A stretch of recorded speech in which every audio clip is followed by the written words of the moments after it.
Jika kita berbicara mengenai Afghanistan, yang terlintas dalam benak kita adalah wilayah yang penuh dengan konflik.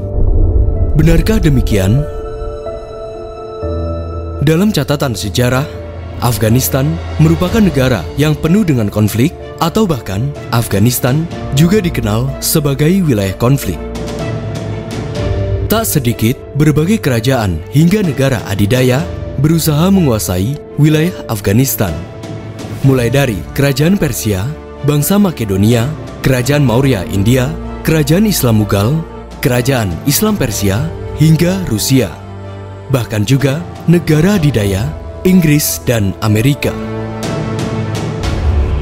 Menariknya, mereka tidak menginginkan apapun termasuk kekayaan alam dari Afghanistan, kecuali satu hal.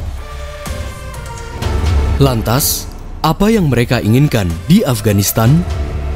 Siapa saja yang berusaha menaklukkan Afghanistan? Akankah mereka berhasil menguasai Afghanistan? Video ini adalah episode pertama dari 3 series Sejarah Panjang Afghanistan.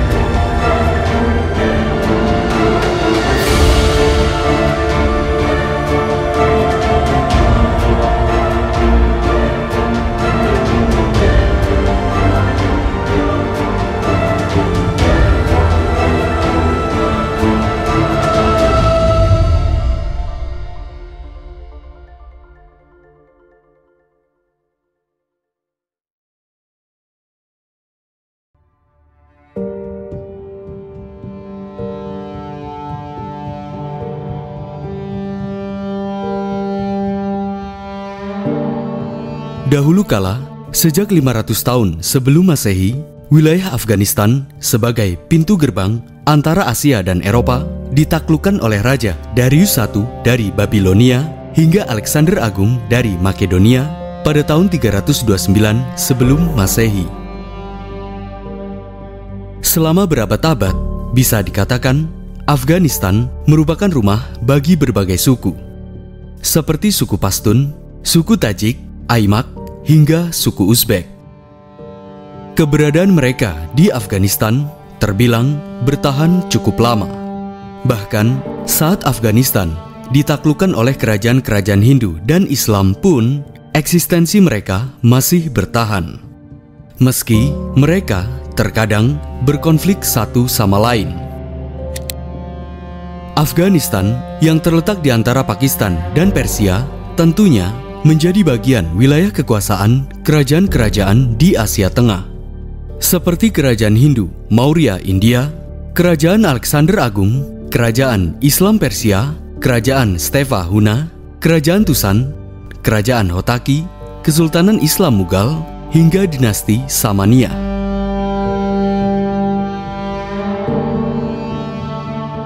Sebagai wilayah yang menjadi bagian kekuasaan kerajaan, lambat laun, akhirnya salah satu suku di Afghanistan, suku Pashtun, sepakat untuk mendirikan sebuah kerajaan. Akhirnya, pada tahun 1747, para Loya Jirga atau para pemimpin suku Pashtun mengangkat Ahmad Shah Durrani sebagai Raja Afghanistan.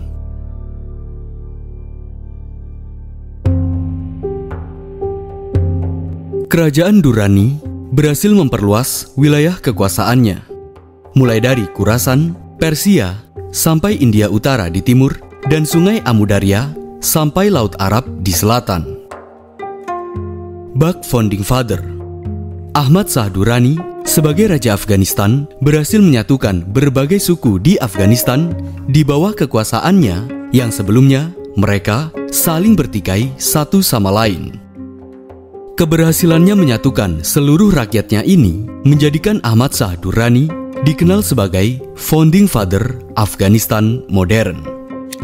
Hanya saja, kerajaan Durrani berlangsung kurang dari 100 tahun lamanya hingga 6 generasi. Barulah di generasi kelima, kerajaan Durrani dipimpin oleh Shah Shuja. Berbeda dengan raja pendahulunya, Shah Shuja dikenal sebagai raja yang boros, bergelimangan harta, dan hidup berfoya-foya dengan beberapa istri dan selirnya. Bahkan, menurut petualang dari Amerika, Dr. Josiah Harlan, Shah Shuja dikenal sebagai raja yang kejam. Jika Shah Shuja kesal atau tak suka, ia tak segan akan memotong anggota tubuh target hingga mengeksekusinya di depan umum dengan tangannya sendiri. Maka tak heran, Mahmud Shah, saudara tiri Shah Shuja, berniat untuk menggulingkannya. Akhirnya, pada bulan Juli 1809, Mahmud Shah dengan para prajuritnya berhasil menggulingkan Shah Shuja dan ia diasingkan. Sangat ironi, pengasingan Shah Shuja ini justru berakibat fatal. Bukan hanya perang saudara, suatu hari nanti hal ini juga mengakibatkan Afghanistan menjadi target empuk Kekaisaran Besar Rusia dan bahkan juga Inggris.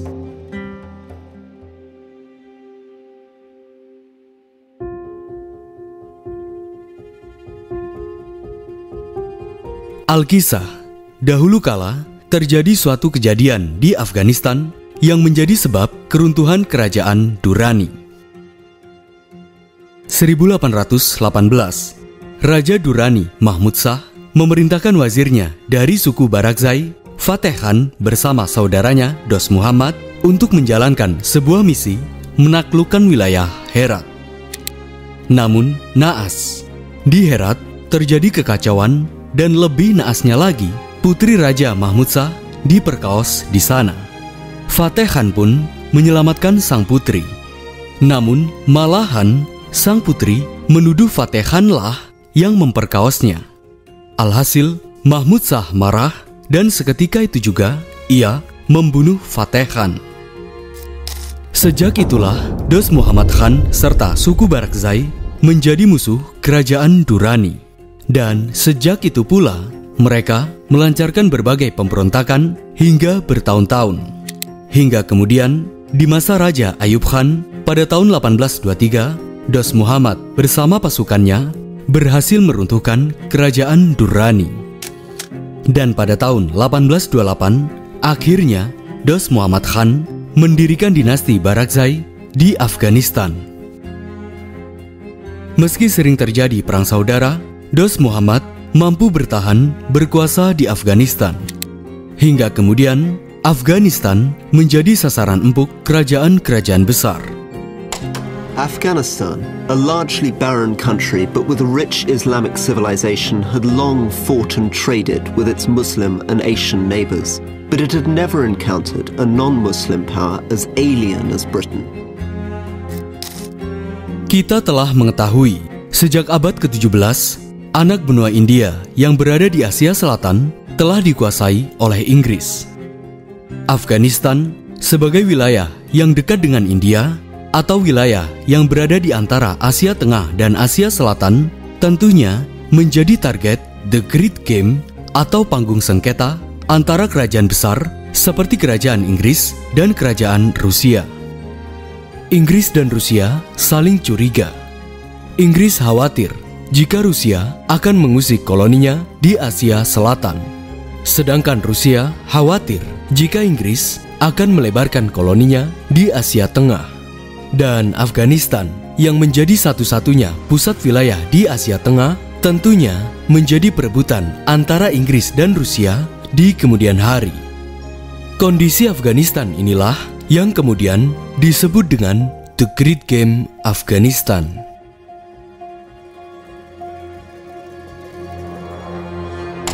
For hundreds of years, all the conflicts had happened here in Europe, and suddenly it exploded east. Britain came into India, and as these great empires expanded, there was this zone in between, almost a blank space on the map with very, very few towns, a place of deserts and mountains. And although these two empires were still 4,000 miles apart, they were certain that they were about to meet. They were going to meet here in Afghanistan.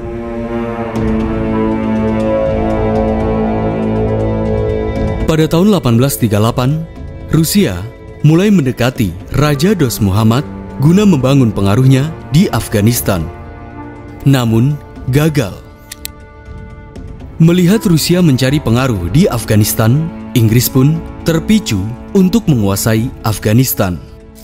Begitu juga Shah Shuja yang sedari awal berniat untuk meruntuhkan dinasti Barakzai. Atas dasar niat yang sama, akhirnya pasukan Inggris dan pasukan Shah Shuja bersatu dan bekerja sama. Akhirnya, pada bulan Maret 1839, mereka menyerang kerajaan Barakzai. Perang Inggris-Afghanistan pertama dimulai. Namun, karena kurangnya pasukan Dost Muhammad mengalami kekalahan.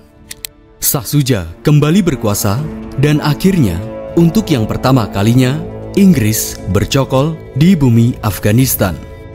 Rakyat Afghanistan pun geram. Satu sisi, mereka merasa jika Inggris menjajah Afghanistan. Dan di sisi lain, Shah Shuja yang mereka benci berkuasa kembali di tanah Afghanistan. Akhirnya, berbagai perlawanan pun terjadi. Dan peperangan Anglo-Afgan pertama pun terjadi. Dengan persenjataan sederhana serta penguasaan medan yang hebat, pasukan Afghanistan mampu membuat Inggris kewalahan. Dan pada tahun 1842, akhirnya mereka berhasil mengalahkan Inggris. Di tahun itu pula, mereka mengusir 16.000 pasukan Inggris dari Kabul. Sementara Shah Shuja dibunuh dengan keji oleh Muhammad Akbar, sang anak dari Dost Muhammad Khan.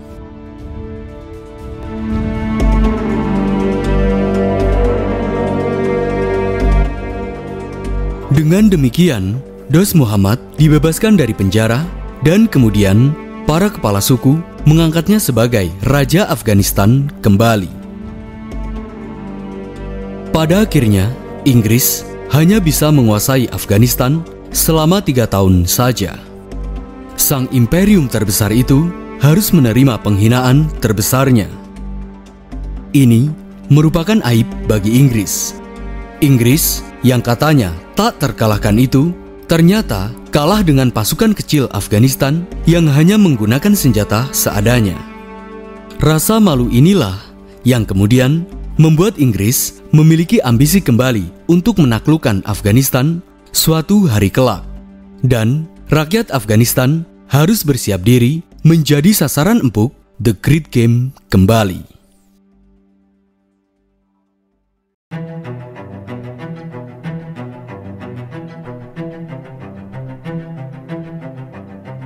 Dost Muhammad Khan sebagai Raja Dinasti Barakzai pertama, ia sungguh sangat berambisi untuk menaklukkan kerajaan-kerajaan kecil di sekitaran Afghanistan di bawah Emirat Kabul.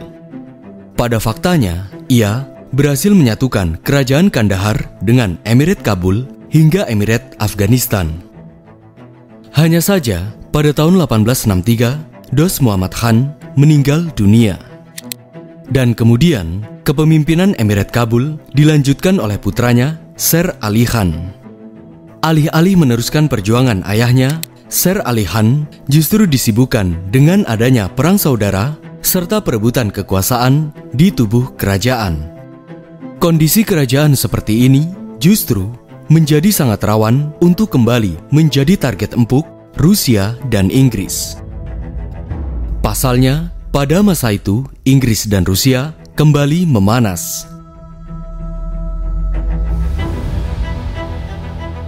Pada tanggal 22 Juli 1878, Kekaisaran Rusia mengirim salah satu jenderalnya, Jenderal Stolyetov, ke Afghanistan. Tiada tujuan kecuali mencari pengaruh kerajaan Barakzai dan meminta pasukan untuk menyerang Inggris di India. Uniknya, Rusia diterima dengan baik oleh kerajaan.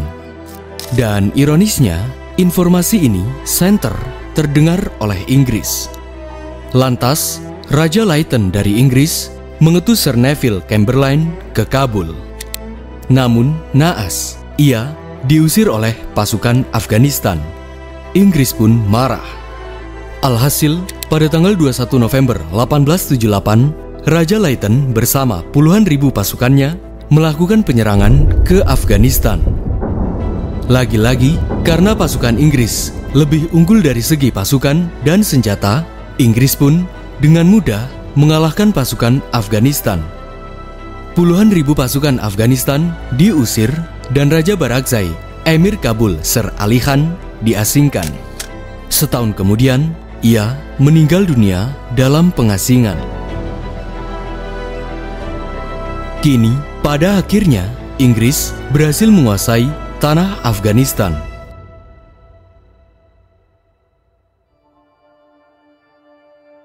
Untuk mengurangi perlawanan dari rakyat, Inggris mengangkat anak dari Sir Ali Khan, Muhammad Yaqub Khan, sebagai Raja Afghanistan. Meski begitu, Yaqub Khan berusaha untuk mencegah Inggris menguasai Afghanistan secara keseluruhan.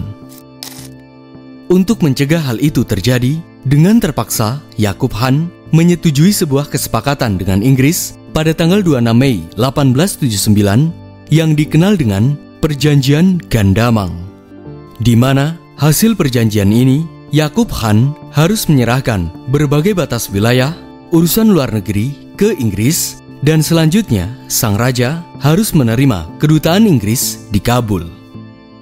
Perjanjian ini menandai penjajahan Inggris di tanah Afghanistan. The Afghan king who'd negotiated with the British was seen as weak. Ordinary Afghans hated the deal he'd struck with the British, and they hated the presence of Kavanaghi in Kabul. Finally, an Afghan regiment mutinied and marched on his residence. Kavanaghi looked out on the screaming mob, knowing the nearest reinforcements were hundreds of miles away.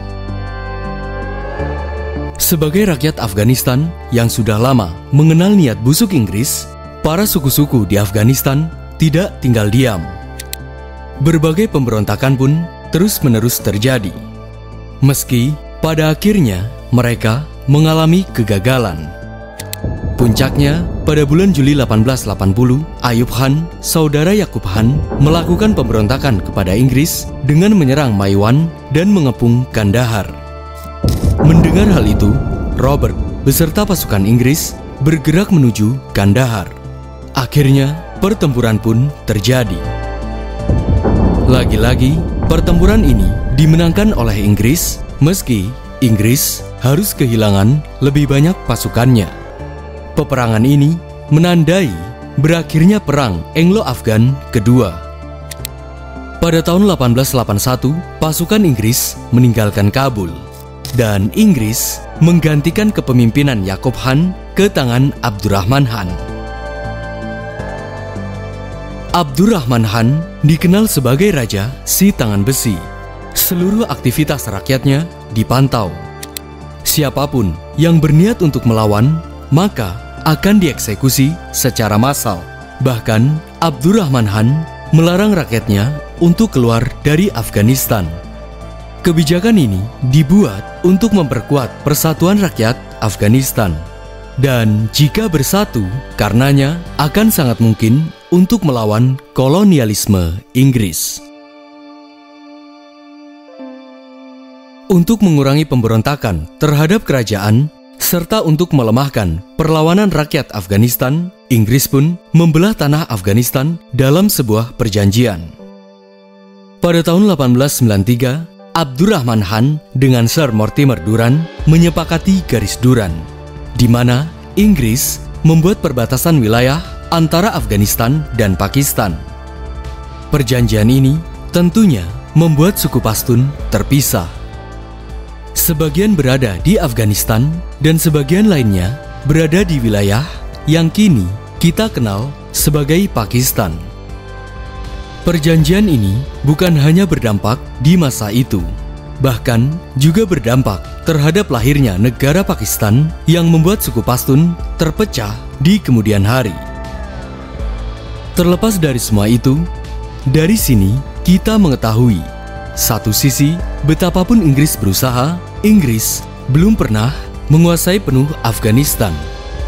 Dan di lain sisi, dari masa ke masa, dari generasi ke generasi, hampir seluruh raja di Afghanistan, terutama sejak masa dinasti Barakzai, betapapun mereka sangat benci akan kedatangan Inggris di Afghanistan.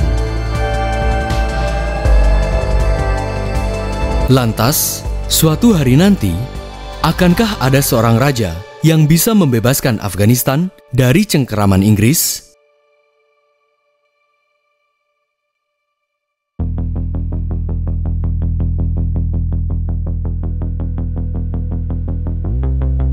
(1901) Buffer zone, garis perbatasan di Afghanistan antara Inggris dan Rusia, ditentukan. Ketegangan mereka pun mulai menurun. Di saat yang hampir bersamaan, Oktober 1901, Abdurrahman Khan meninggal dunia sehingga tahtanya dilanjutkan oleh putranya Habibullah Khan. Selain sangat membenci kolonialisme Inggris, sebagai penguasa baru Afghanistan, Habibullah Khan bersikap hati-hati dalam menghadapi Eropa, terutama saat terjadinya Perang Dunia Pertama. Afghanistan menyatakan netral akan hal itu. Sekalipun Afghanistan ditekan untuk terjun dalam Perang Dunia Pertama oleh berbagai pihak, seperti Turki Ottoman, elit penguasa Afghanistan, Jerman, serta kaum revolusioner India, Habibullah Khan tetap konsisten bersikap moderat dan netral. Mengingat kala itu Afghanistan masih bergantung kepada Inggris, terutama dalam hal ekonomi. Maka dari itu, Habibullah Khan menginginkan Afghanistan untuk mandiri secara ekonomi dan lain sebagainya. Oleh karenanya, di masa kepemimpinannya, modernisasi pun dilakukan. Modernisasi dalam bidang kesehatan, dalam bidang industri, pendidikan, dan militer pun digencarkan.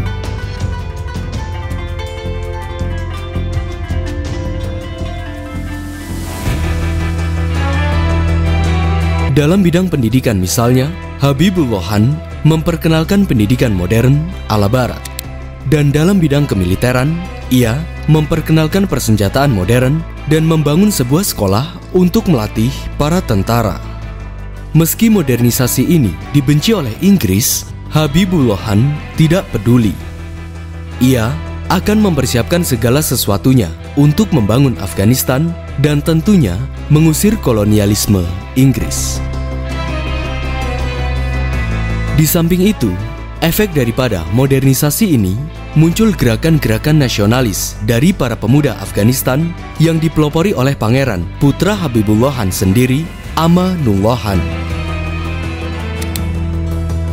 Hanya saja, pada bulan Februari 1919, Habibullah Khan terbunuh.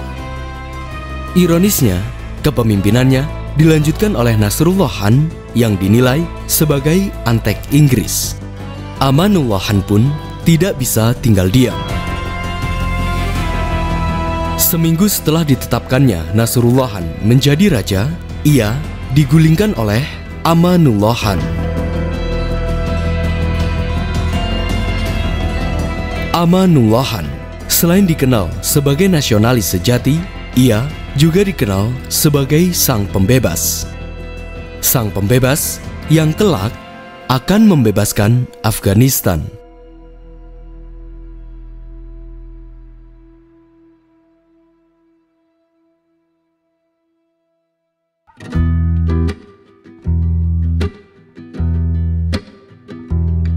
Oktober 1917, di Rusia terjadi revolusi Bolshevik, di mana para tentara merah komunis pimpinan Vladimir Lenin berhasil meruntuhkan Tsar Nicholas II. Revolusi ini meruntuhkan kekaisaran Rusia dan oleh karenanya Rusia pun berganti nama menjadi USSR atau Union of Soviet Socialist Republic. Runtuhnya kekaisaran Rusia ini tentunya menjadi angin besar bagi Afghanistan. Dan Amanullah Khan melihat keruntuhan Rusia ini sebagai peluang kesempatan untuk merdeka.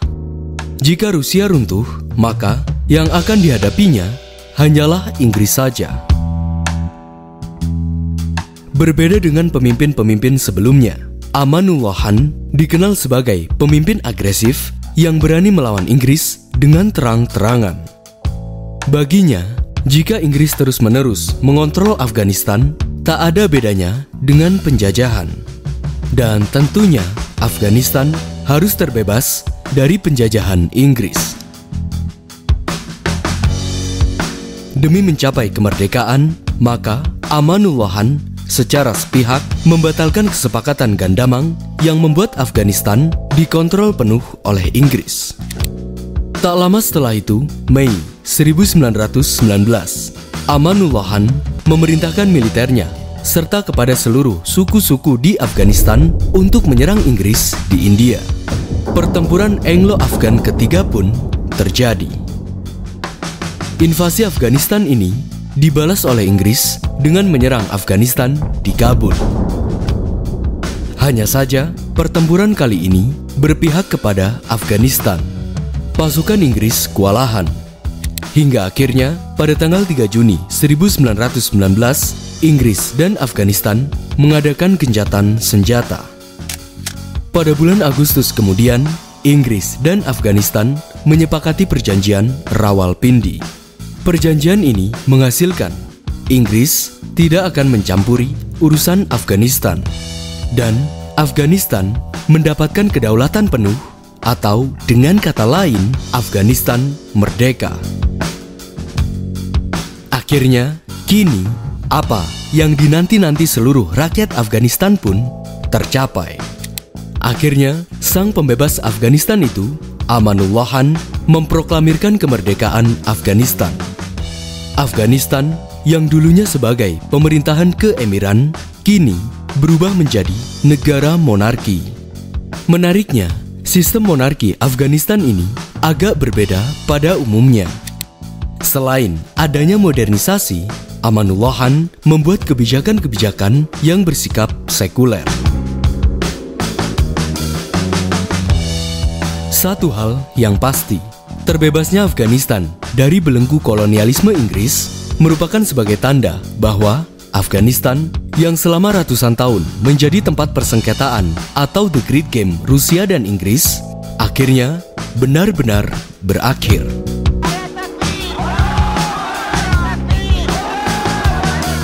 Hanya saja, seperti negara pada umumnya, pasca kemerdekaannya, Afghanistan juga akan menghadapi berbagai konflik yang menantinya. Bahkan, suatu hari nanti, Afghanistan akan kembali menjadi santapan negara-negara adidaya. Selain daripada itu semua, suatu hari akan lahir kelompok-kelompok pejuang hingga kelompok radikal yang mungkin hingga kini masih ada di Afghanistan. Lantas, akankah Afghanistan menjadi sasaran The Great Game kembali? Siapakah para pejuang dan juga para kelompok radikal itu? Bukan di sini. Akan kami bahas di episode selanjutnya.